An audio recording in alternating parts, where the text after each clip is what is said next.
did you know that there's a ghost just hanging out in the back of the town?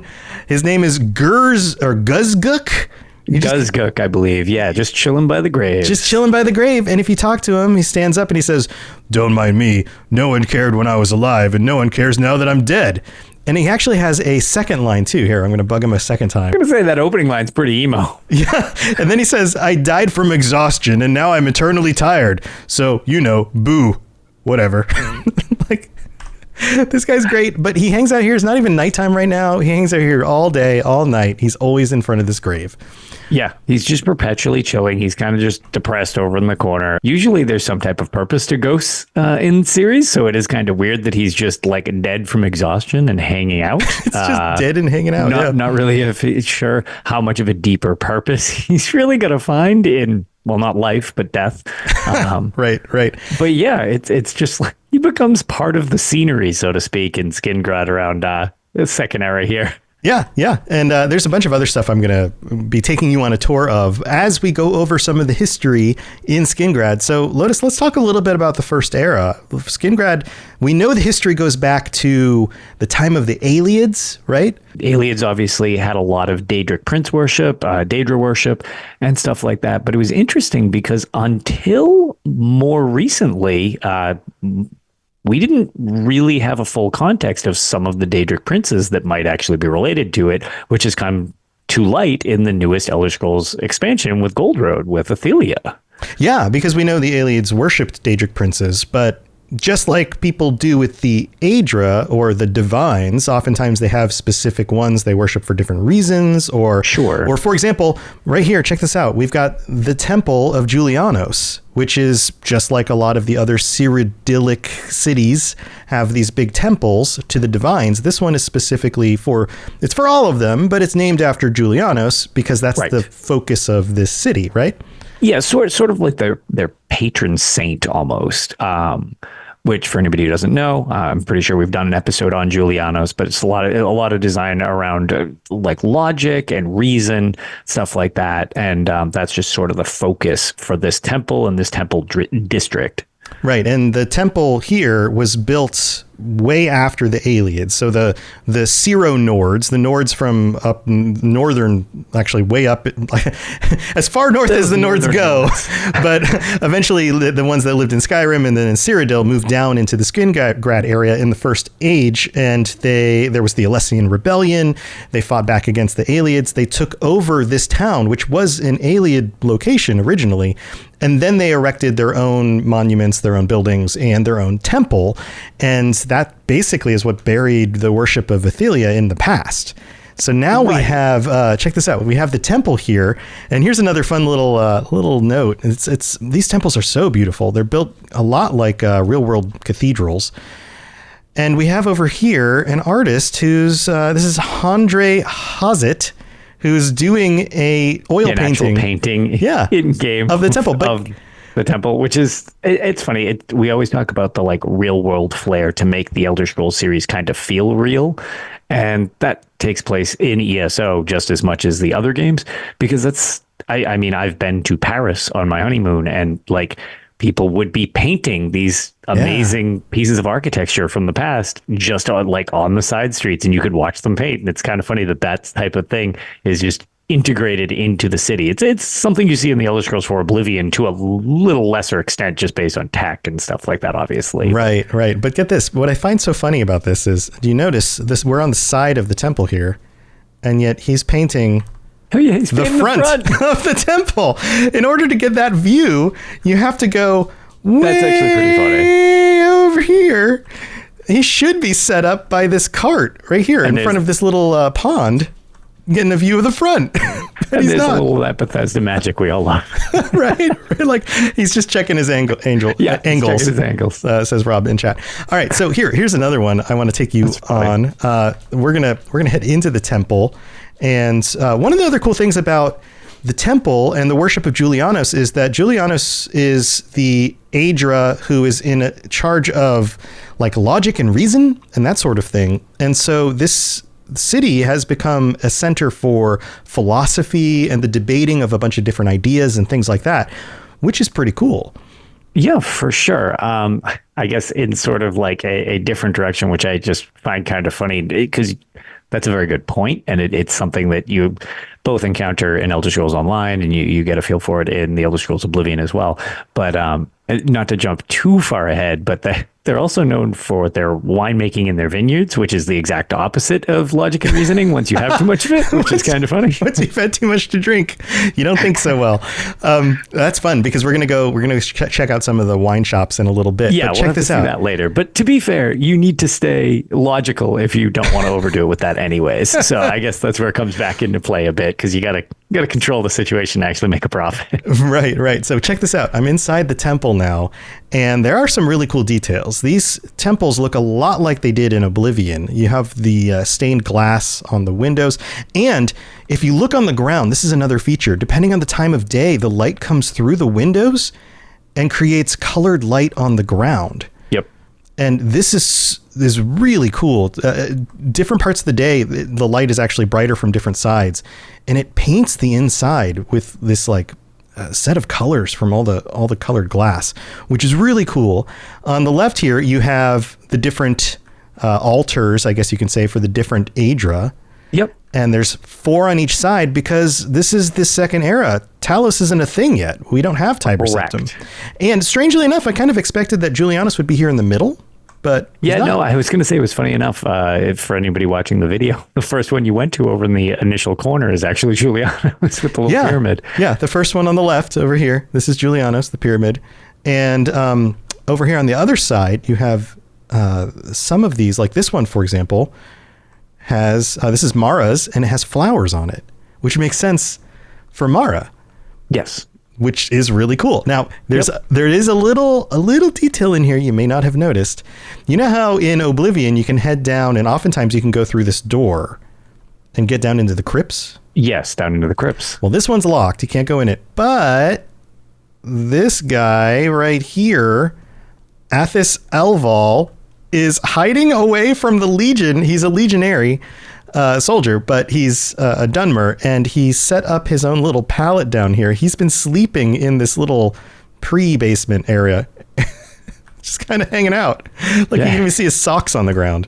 Well, as is, I was going to say, oftentimes you'll use religious places as a form of sanctuary. So he's just gonna hang out in the basement, I guess. Right. For the time being. Right. How cool is that? He's like this this just bum. He's just bumming it in the temple because he's trying to stay away from his squatter in the lower area from his post.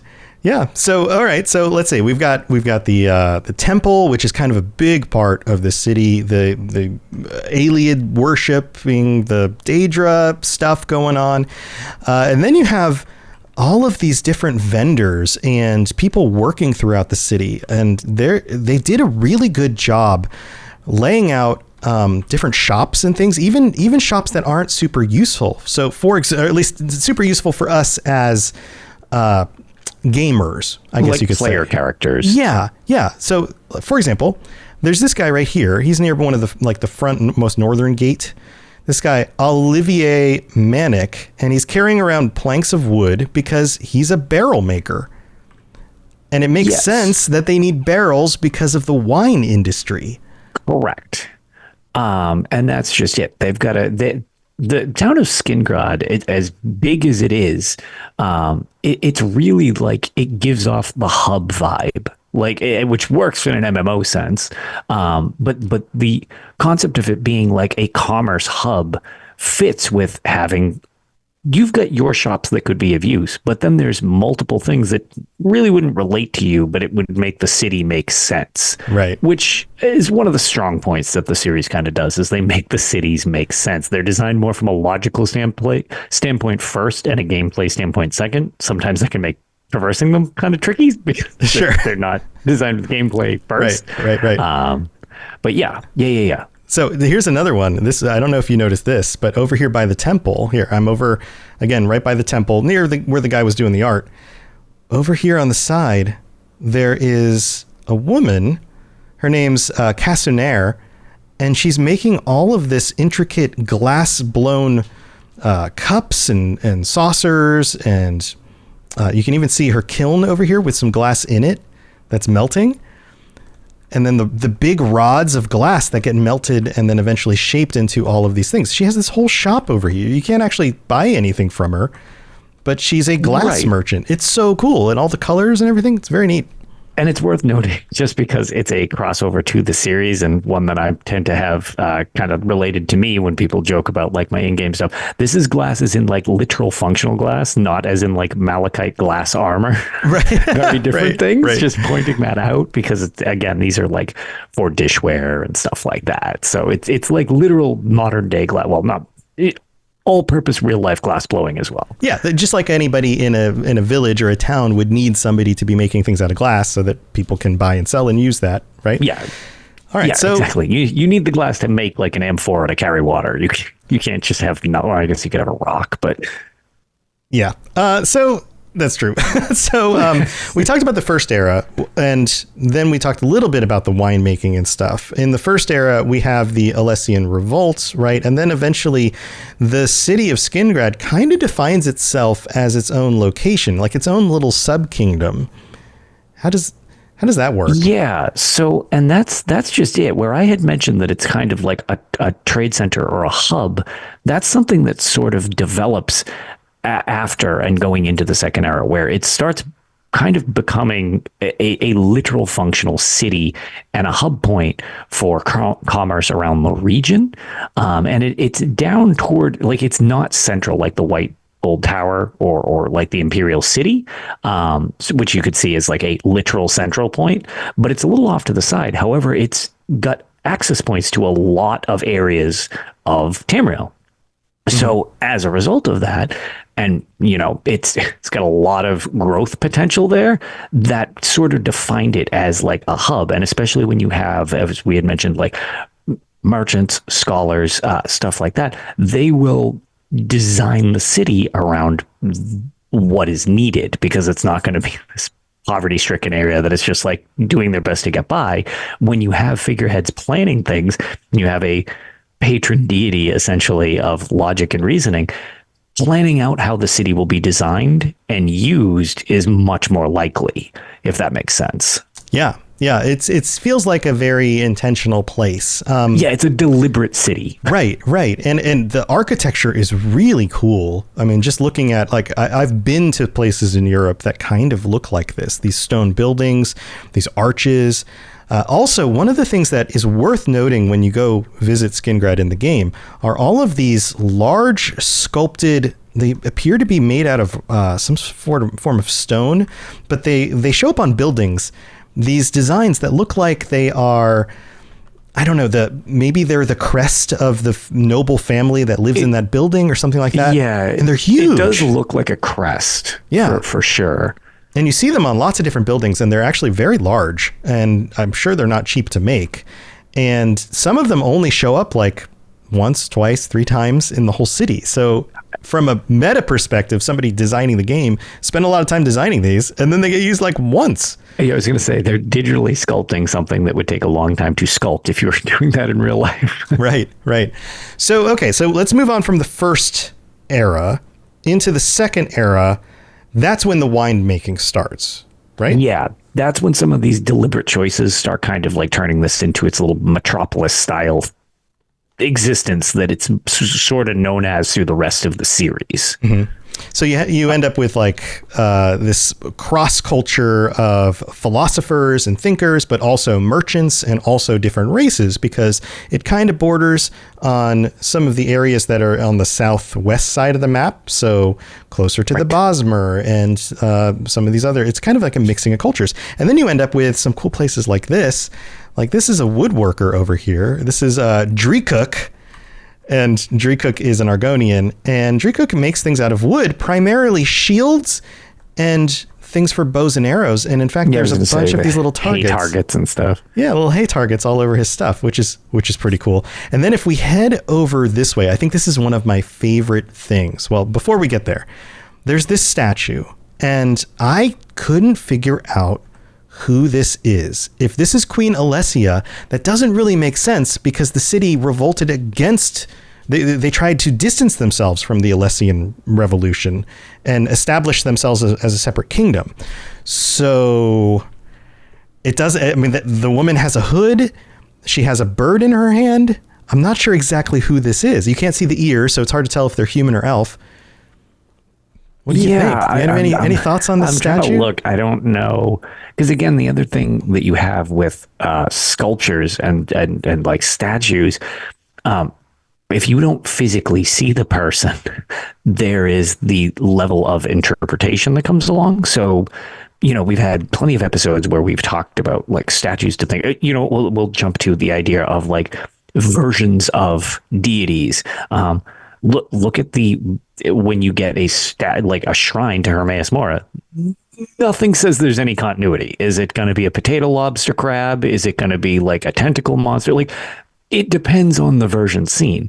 Well, when it comes to something like Saint Alessia, well, okay, if that were the case, because I don't have context for what this statue is. If anybody actually knows, I'd be very interested in if there's a concrete answer to this. Yeah, this dark elf right here, Arvessa Valos, walks up and then bows down in front of the statue.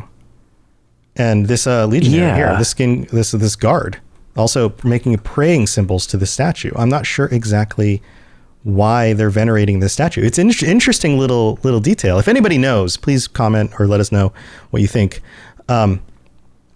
So yes, and actually, just a point that Rob actually brought up in chat, which I think is worth mentioning. It's a little more than you had mentioned, like distancing a bit from Alessia. Yes, to an extent, but it related more to, as it usually does with these types of things, it was more of the extremists that were kind of like frowned upon, as opposed to the concept of it like being a freeing deity type of thing. Mm-hmm. Like, oh, Saint Alessia, like it helped with the Alessian rebellion. If had that separation with the Cyrodiilic Aliens and stuff like that. So not totally that, but like, you know what I mean? Like it's the extremist outliers ended up kind of bringing a bad name to the situation. Related to that. Just worth mentioning. Yeah. And check this out. Behind the statue, there's this guy who keeps on heading over to this plank, Barald Barine, and doing push-ups with his head over top of some sweet rolls. All right. I came to this location before when researching this and saw the sweet rolls, and the second time I ran by and somebody had stolen all this poor guy's sweet rolls. I think that maybe that's motivation for push-ups. I mean, I was going to say motivation for push-ups or motivation to hit on whoever this statue is.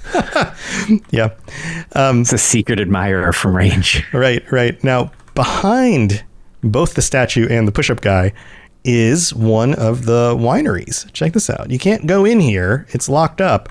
Yeah, this is one of the locked wineries. But there's all the barrels right here, all stacked up. And now, as a gauge, there are many wineries and vineyards. Yes. Yeah, there are a number of them. But it's kind of neat to see how, I mean, even down here, how clearly this place is just designed. I mean, look at this whole section of the building. This is all part of the winery. Part of, I don't know, the way they do business. Probably just the barreling process. Like this could just be like the group that seals up the wine so that they can send it to its corresponding locations or whatever across all of, well, I guess all of Tamriel. I was going to say, I don't know about all of Nern, but yeah, Tamriel probably. All right. And then there's one more thing on this side of the map that I really, really thought was cool. So as you're continuing past the winery area, you'll notice here's the Fighters Guild over here, right? This is the Fighters Guild. There's Bera who says, hey, I have something for you, right? Fighters Guild, you can go inside and look around. But I noticed when coming up over here one day, if you look up, there's a little balcony. And you can see some smoke rising from the balcony. So if you head in here... Steam up there. Yeah, there's like something going on up there. And I was like, oh, that's weird. What's going on up there? Maybe I can get up there. And of course, you can go through the Fighters Guild. And the inside looks very much like a Fighters Guild. Yeah, it's a pretty standard Fighters Guild. Pretty standard. But then you can find the little doorway to the balcony. And you can go through. And sure enough, there's these little incense things up here on the balcony. And then if you start looking around, you'll notice there's a lute. There's a bunch of wine bottles strewn around and a chair with a pipe. This is somebody's like chill spot. Yeah, somebody's been really enjoying life up there. Yeah, so this is like somebody's like hangout spot. But there's even more than just that. Check this out. If you look across the way, remember the guy that was making the archery arrows and the hay targets? There's targets out there. There are targets across the way, and some of the arrows hit, but most of them, if you really look carefully, didn't, and they're just laying on the roof across the street. So my theory is living near a winery. Right. My theory is that this is one of the Fighters Guild members. This is like their chill out spot.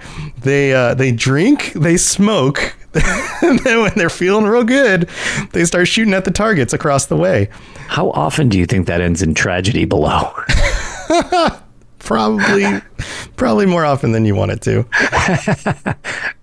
But yeah, it's pretty cool stuff there.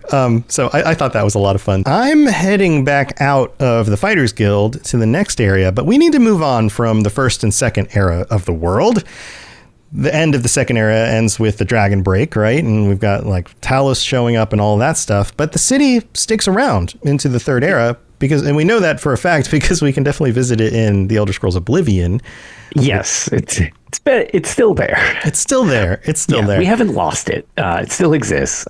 Most of the series has not permanently established places, but like this is one of the ones that has stayed the ages, so to speak. Yeah. And here's a fun little treat. Remember I mentioned those little designs you could find on some of the buildings? Well, here's one that looks like a big sunflower, and it's that's a cool one. Yeah, it's on this building. We're now on the southwest side of the map, and this building actually has, I believe there's a second one on this side, or maybe it's on the other building over here. We also have some skins. These look like raccoon skins or something, just kind of hanging up on the side of this building. Yeah, it looks like raccoon skins or drying, which is pretty cool. Here it is. On the other side, we actually have a different design. This is a separate design as the one on the other side of the building. It's another one that looks like a crest. And to your point, they're all very unique from each other on the housing complexes. Yeah, I think it's a really cool little addition to add that feels very distinct from some of the other cities. So I think that's pretty cool. So here, let's talk about the third era. What else is interesting about the third era? So with the third era, it's we had mentioned the winery, so we can kind of just like that. That is a long-standing trait of the city now. It was established. It's just a thing. So we will make references to it periodically, but just know that that's something they're sort of known for. There's been some war-related events that have happened where we had Bosnia. I believe it was the 5-year war where we had some. Refugees take place in the city of Skingrad, but probably the most notable one, which is very related to the Elder Scrolls 4 Oblivion, would be the Vampiric Count, right? Which is pretty unique to Skingrad, especially when you find this out. The leader of the town is a vampire. And because he's a vampire, he's been around for a long time. You get to meet him in the Elder Scrolls 4 Oblivion. But it's not like he dies and then hands off the role to a successor because he's a vampire. He just keeps sticking around. But he seems like a really nice guy, and nobody seems to be worried about that because he's actually good at his job and he seems like he's really nice. Yeah, proving that, when you're actually being helpful to those around you, exceptions can be made. And just because he's a vampire doesn't immediately condemn him to like, oh, everybody just thinks he's a monster. They want to get him out or whatever, because he actually seemed like a relatively noble count for the region of Skingrad. So yeah. His name is out of the ordinary, but right. His name is Janus Hasseldor, yes. And yeah, he's a vampire. I think there are some quest lines and things that you can do regarding him in Oblivion. Yep. It's been a long time, but I'm pretty sure that's a thing. And and another thing here. Let's take another look at something really cool here. Every major city has a mages guild, right? A mages guild and a fighters guild usually. And of course the mages guild is over here. You can see the eye up on this tower. Yep. And this is the door, and there's some mages standing outside. One of the things I noticed, especially with this guy over here across the street, is that he's just playing with fire. This is Kirasa Ra, a mage wearing mages guild colors. Yep. And that's a literal Mage's Guild robe as well. It's kind of Right. like one of the lower ranked ones, but yep. Right. And this guy's just kind of standing out here on the side of the main road on the southern part of the city, playing with fire. Juggling fire. And then people come up and dance. Like this guard over here is dancing. People come out and check him up. I think this is my headcanon for this section because he's not the only one that does it. He's over here. And then if you go across the way to this side, Glurdug over here has a bow on her back, but then all of a sudden she puts away her paper and starts playing with magic. I think that they're making some extra money being street entertainers. That's my headcanon. I don't see like anything on the ground, like a hat or anywhere to put money, but I don't think they're just practicing out here in front of everybody with fire in front of people. Well, I mean, that is an interesting idea to like multitasking with what you're doing. When people find, I mean, it's essentially in a lot of situations with the artistic version of YouTube and Twitch. I mean, when you practice something, but you're good at it, and people are interested to watch you practice it, it basically doubles as a form of entertainment while you do the exercises to improve it. So if mages need to practice, but also can flip coin while like entertaining and being straight performers, why not practice in public? Right. That totally makes sense. So here, I've got some other stuff. We're over here on the southern gate. You can see it on the map right now. And it's not the southernmost gate because the city's shaped kind of like a bean. So we're kind of in the middle. Yeah, it's like a kidney. Right, like a kidney bean. So we're in the middle here. And this is really cool because you got the gate right here, right? And you got some carts. And again, it's another location that until you start looking a little bit more carefully, it feels just like any other city. Well, there's a woman up here, Flora Leftrius.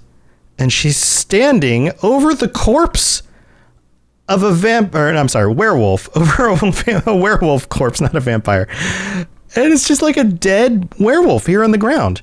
She's just fanning herself. I actually don't think I've ever found this in my playthrough yet. Like, this does not look familiar to me whatsoever. And she says, if you talk to her, she says, Skingrad is a lovely place, but I sometimes feel stifled within these walls. In the wilderness outside the city, I can truly be myself.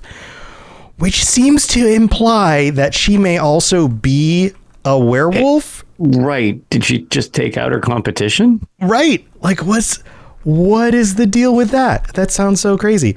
And then if you look over here in the corner, it's just kind of some normal stuff. There's, for some reason, this desk that's sitting outside with some books and some tools and things on it. And then another one over here. Like, this is maybe where they repair the carts. And they keep some books up here in order to have instructions on how to make a wheel or, whatever else they need because there's carts down here. This is some weird environmental storytelling because it's so nebulous. But like to that point, one of the things that's a little strange about this situation is werewolves are known to exist. Like that's not a surprise that like, okay, there are werewolves in the series. We just talked about the people knew their count was a vampire. At least some did. I'm sure not everybody did, right. But it's like, people literally interact with gods. It's not unheard of in this. There's people literally juggling fire out in the streets. A world of like ungrounded things. Mm-hmm. But at the same time, I would hardly say that werewolves are customarily like walking down the street. That would be the equivalent of just somebody being like, oh yeah, I'm just standing in downtown New York on top of like a pile of dead boa constrictors. It's still a weird sight, even though we know those exist. Right. So even though werewolves are a thing that exists and it's pretty well understood that it exists, just a slain one that she's fanning herself over nonchalantly is very peculiar for this. It's very weird. But then there's some more normal stuff. Like let's head over to the little travel area. This is where everybody hangs out, right? Because they'll warp into the way shrine and then go AFK or whatever because, oh crap, I got to go to the bathroom. And then they come back and they just like are standing around, right? This area you're going to see a lot because you travel in and out of the city from here. And again, it's one of those things where you're like, well, there's not a whole lot else going on, but it turns out that we do have a few things going on. We've got some more of these crests on the buildings, like I noted before. And then we have these other examples of locations that really just show regular people doing stuff. This guy right here is making baskets. He has all of this hay and components for basket making, and there's one being made right here. He's just kind of working. Another thing you see a lot of in the city are people washing clothes, and then other stalls and vendors. Like there's a bag vendor over here with a bunch of different kinds of bags and a book. And a lot of these just kind of normal things that you would expect, but you don't really spend a lot of time looking at, you know?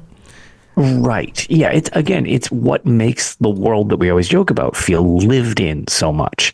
Because it's just like, these are things that need to be done. Granted, we have the running joke of, are there outhouses? Like, what's going on here? But like, other than weird, like, other than no bathrooms anywhere. Yes. Other than no bathrooms and rarely children. The game is designed around like, yeah, this feels like it could really exist in a, it's granted a fantasy setting, but it's like, it makes sense. Yeah. Then we have these cleaners over here. These are people who are clearly doing enough laundry. They're cleaning people's clothes that these are not just their laundry. These are actual workers who are probably working for the nobles and doing all of the nobles' laundry. You even have this little bath area over here, little buckets of water. And then one other thing, if we head over this way, we're going to head back over here. And while I'm doing this, why don't you tell us what happens in the fourth era? Because that's most of the third era is just like wine and vampire count, right? Right. And there are a few things of note in the fourth era, but in the fourth era, the game that we all know best and is probably the most popular in the series would be Skyrim. So that's more of the region we're in. But it doesn't mean that we don't ever interact with anything related to Skingrad. Related to the Skyrim thing, one thing that's actually really interesting, and I forgot about this till we were kind of going through the UESP notes on all of this, was that Sindarian, the Altmer alchemist, who you basically deal with for Crimson Nirnroot, he actually brings it through the city of Skingrad before actually heading to Skyrim to investigate. And then everybody knows about the Nirnroot stuff.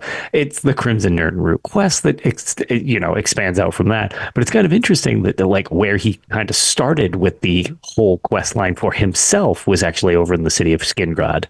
So that's interesting just because it's like a pretty well-known quest from Skyrim itself. As well as the other thing that I personally, you can chime in with anything you found interesting from the fourth era too, but like one of my favorite things about the fourth era was during the Battle of the Red Ring, which is a series of battles that I really wish they would actually go more into because it's pretty intense. It's in the fourth era 175, but there was a pretty severe, this is kind of where we start to see the fall of the empire and its strength in a lot of ways was around here. But there is a pretty major battle that took place as a result of Breville and Skingrad being under Aldmeri dominion rule, and counterattacks were thrown from there. So it was like notoriously like a pretty bloody battle. And I just find we should probably do an episode on the Battle of the Red Ring at some point. We might have enough for a full episode, but it's just interesting because Skingrad is a major player of positioning during one of the major counterattacks from the Aldmeri Dominion during this time. Yeah, and it makes sense because if you look at the map and we zoom out, you can see Skingrad is we talked about this earlier, this fairly centralized location. If anybody wants to travel north from more of the elven lands or south from more of the human lands, it feels like they got to cross over this area, if at least they're on this side of the continent. So yeah, it makes sense that battles and things, especially, dealing with the Empire and the dwindling strength of the Empire, I guess you could say. Yeah, I will say though that the Aldmeri Dominion got dunked on in the Battle of Skingrad, but like 5 days in, they didn't fare so well. So I'm just throwing that in there too, real quick. Cool. Well, here we are. We're back on this other side of the map, back over to the temple area. And while you were talking, there was a drunk lady that stumbled by. There's these like time in the vineyards. Little details. Yeah, too much time in the vineyards. But we're on the other side of the crypt, and there's some other fun little details over here. We didn't go this way before. I've noticed a number of dead bodies. I think somebody happened to just run around and kill a bunch of people. I was going to say, I feel like most of those, most of these are like player related. Yeah. So those are not normally there. They need to sweep the streets. Right. But you have these tombstones, and then you have the widow's lament, and of course people leave things in front of tombstones. This is a poem that was left on somebody's grave, and you can read it on the screen right now. We're not going to read out the whole thing right now, but the little details like that really make a place feel lived in. One thing I did note, though, is that the grass is very overgrown where the graves are. Yeah, they're not getting a lot of visits. Yeah, this one has flowers and a butterfly and some candles. The grave diggers aren't exactly doing any groundskeeping in between shifts. It doesn't look like nobody's mowing the lawn. Nobody's mowing the lawn here. And then if you look at some of these tombs, they've got some really cool looking crests and things. These feel, again, very European, right? Like with the style of the buildings and the architecture. Oh yeah, for sure. And then if we head over here, there's this really big crypt, and this is where the Outlaws refuge is. And you can tell, of course, by the big symbol on it and the fact that the words pop up when you walk up to the door. But I think that's a pretty good giveaway. Yeah, it's especially cool to have a Outlaws refuge in a crypt. And I know this happens in some of the other cities as well, but it's a great location. For sure. And I appreciate that it's not like on the periphery, like sometimes these are like outside and you have to go out the gate and yes. And I mean, to be fair, since the Outlaws Refuge are kind of a combo thing in Elder Scrolls Online, where it kind of deals with a little bit of, it's basically just all purpose nefarious business. Right. It's a little Dark Brotherhood-y. It's a little Thieves Guildy. It's a little bit of just like, hey, you want to do something under the table. Yeah. Are you looking to do something illegal? Which is just interesting because, like, again, to your point of it being in a graveyard, that definitely pulls more from the Dark Brotherhood side of things. Yeah. So I think that was a lot of fun. Just that little thing. Oh, even just the streetlights. Did you notice the designs on the streetlights? And this is supposed to be an area that in the events of the game in ESO, there's this forest that shows up out of nowhere. And of course, Cyrodiil was supposed to have been a forest at some point in the history of the lore. And that's one of those contentious things where people are like, yeah, it's one of the contended things of, yeah, but, was it a writing misinterpretation? Did they literally mean a forest? Did they mean a jungle? Like, there's a lot of debate. Did it get modified because of the power held by, the Numidium and Tiber Septim's reign type of thing. Or the limited power of the Xbox 360 when they did Oblivion. Or the limited power of the Xbox 360. That may have been part of it. But check this out. I think this is kind of cool. Even the street lights look like they've got these little vines with some leaves and things on them, which is interesting. It's an interesting choice. I wouldn't have assumed you would have something that looks plant and, I don't know, Bosmer-ish even in an area like this. Yeah, that is kind of interesting. And I wonder if that was more of a time and place situational thing for the Second Era, because ESO obviously takes place during the Interregnum in the Second Era. Because I don't remember that necessarily being a theme that carried through specifically into Oblivion. The Elder Scrolls 4 Oblivion. Right. Again, be it limitations technically or intentionally, but definitely it still gives the medieval Europe vibe going on in this whole region, as Cyrodiil tends to do in all of its parts. Yeah, and then the last thing is this little lake. This little, it's a pond. It's a pond that somebody constructed, and it's out here in front of the temple. Right, we're back here to the front of the temple, and I pointed it out before. And it's just this dirty little pond. In fact, it has a washing board in it. And like, I don't know what this pile is. It's like a pile of... Yeah, walk over that? Yeah, okay. I don't know what that is. That's a washing board. Yeah, and this thing, a pile of muck. It's like a pile of muck and leaves.